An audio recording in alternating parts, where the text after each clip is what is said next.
Subscribe करें हमारे YouTube channel साधना gold को और पाएं वीडियो सबसे पहले। और हाँ, बेल आइकन दबाना ना भूलें। एक सेठ जी थे, एक उनका पुत्र था और एक उनके बेटे की घरवाली थी। तीन प्राणी घर में रहते थे। बड़ा लंबा चौड़ा व्यापार चल रहा था, लेकिन किसी कारणवश व्यापार में घाटा लग गया। राधे राधे। काम कुछ रहा नहीं तो बेचारे बड़े परेशान रहने लगे। पुत्र ने कहा, पिताजी एक काम करता हूं, मैं कहीं प्रदेश में जाकर के कोई छोटा मोटा काम कर लेता हूं। यहाँ काम करूंगा छोटा मोटा तो शर्म लगेगी, लोग हंसेंगे, अरे इतने बड़े सेठ होकर के आज ये छोटा सा काम कर रहे हैं। इसलिए दूर चला जाता हूं कहीं प्रदेश में, वहां जहां मुझे कोई जानता नहीं है, और वहां छोटा मोटा कोई काम करूंगा। जब काम बढ़िया हो जाएगा तो आप लोग भी वहीं आ जाना। सेठ जी बोले ठीक है। बेटा प्रदेश में चला गया, छोटा मोटा काम शुरू किया। बढ़िया का बेटा था, अनुभव तो सब था ही, किसी कारणवश घाटा लग गया। व्यापार बढ़ गया, लंबा चौड़ा हो गया, इतना तकड़ा व्यापार हो गया कि रात दिन फुर्सत नहीं है। राधे राधे।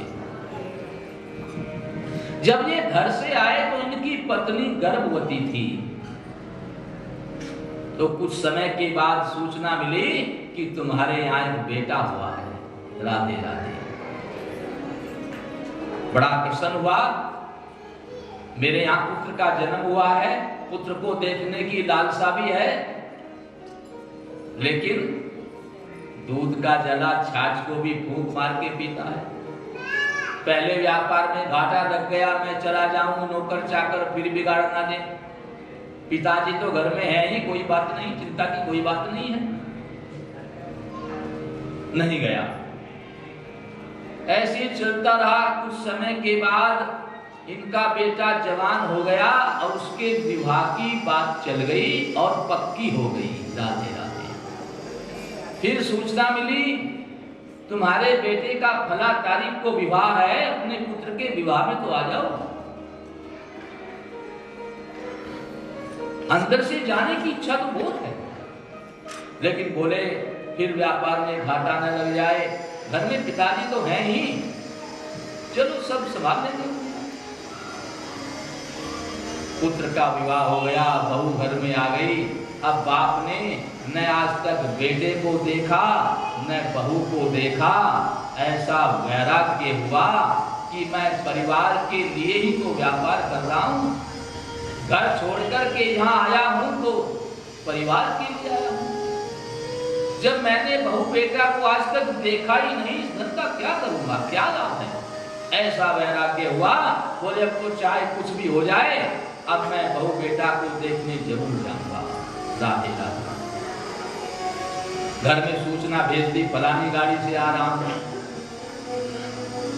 सेठ जी को तार मिला, पोते से कहा, बेटा आज तेरे पिताजी आ रहे हैं, मैं उनको लेने के लिए जरा स्टेशन जा रहा हूं और तुम दोनों यहाँ ठीक से रहना, फला फला काम संभाल लेना। पोते ने कहा, दादाजी बात तो आपकी ठीक है, लेकिन मेरी इच्छा है, मैंने पिताजी को आज तक देखा भी नहीं, मैं ही उनको लेने चला जाऊं। दादा ने कहा ठीक है, बड़ी अच्छी बात है, पिता के प्रति इतना प्रेम है, अब तो आप जरूर जाओ। पोता तैयार हुआ तो बहू बोली, पिताजी मैंने भी पिताजी को आज तक देखा नहीं, अगर आपकी इच्छा हो तो हम दोनों ही चले जाएं। दादाजी बड़े प्रसन्न हुए और कहा, जाओ दोनों अपने पिताजी को लुआ जाओ। अब बहू बेटा पिताजी को लेने स्टेशन पर गए, पर न तो आज तक बहू बेटा ने पिताजी को देखा है और न ही पिताजी ने आज तक बहू बेटा को देखा है। राधे राधे। प्लेटफार्म पर गए, ट्रेन आई, ट्रेन से सेठ जी उतरे, उधर से सेठ जी आ रहे हैं, इधर से बहू बेटा जा रहे हैं। बस दोनों देखते हुए आगे, दो उधर निकल गए, वो इधर निकल गए। क्यों पहचानते तो है ही नहीं। ऐसे 2-4 बार इधर उधर चक्कर लगाए, शाम हो गई। सेठ जी ने विचार किया हो सकता है घर में तार पहुंचाई ना हो, इसलिए कोई मुझे लेने नहीं आया। अब तो रात्रि का समय हो गया, अंधेरा हो गया, गांव का रास्ता थोड़ा ठीक नहीं है, सवेरे कोई साधन बना करके जाऊंगा। और वहीं स्टेशन में जो होटल था उसमें कमरे में ठहर गए। राधे राधे। बहू बेटा ने भी विचार किया पिताजी आए नहीं, पता नहीं क्या कारण हुआ, हो सकता है अगली गाड़ी से आते हों। वे भी उसी होटल में बगल वाला कमरा मिला उनको, वो भी उसमें ठहर गए। रात्रि के समय बेटे के पेट में बड़ा तेज दर्द हुआ, बड़ी जोर से चिल्लाया। इतनी जोर से चिल्लाया कि बगल में कमरे में सेठ जी ठहरे हुए हैं, उनकी नींद टूट गई। दौड़ करके आए, उनको बड़ा डांटा कि हम हारे थके इतनी दूर से आए हैं और तुम्हें शर्म नहीं आई, इतना चिल्ला रहे हो। बहू ने कहा जी क्या करें, इनके पेट में दर्द हो गया इसलिए चिल्लाएं। बोले पेट में दर्द होगा तो अस्पताल में मरो जाकर के, यहाँ हमारे को पेट में दर्द कर रहे हो। इस बार अगर दर्द उठ गया और आप लोग चिल्लाए तो अस्पताल से होटल से बाहर निकलवा। क्यों? धन बहुत मिल गया, धन का अभिमान है। जब तक धन का अभिमान रहेगा तो प्रेम कहां आएगा। थोड़ी देर बाद फिर दर्द उठा, फिर चिल्लाया तो सेठ जी बड़े नाराज हुए, सीधे होटल मालिक के पास गए। तुमने ऐसे ऐसे लोगों को ठहराया, ये हमें सोने नहीं देते। सेठ जी बोले, होटल मालिक बोले कि हमने तो अलग अलग कमरा दिया, हम क्या करें, हम एक ही व्यक्ति को सारा होटल कैसे दे सकते हैं। सेठ जी बोले जितने में इनको कमरा दिया मैं उससे दुगना पैसा तुम्हें दूंगा, पर इसको अभी धक्के मार मार करके होटल से बाहर निकालो, इसने मेरी नींद खराब कर दी है। राधे राधे। होटल मालिक को तो पैसा ही चाहिए, इनको धक्के मरवा मरवा करके बाहर निकलवा रहा है। दोनों चिल्ला रहे हैं, रो रहे हैं, गिड़गिड़ा रहे हैं। फिर भी होटल मालिक को दया आई, पूछ लिया तुम कौन, कहाँ से आए हो।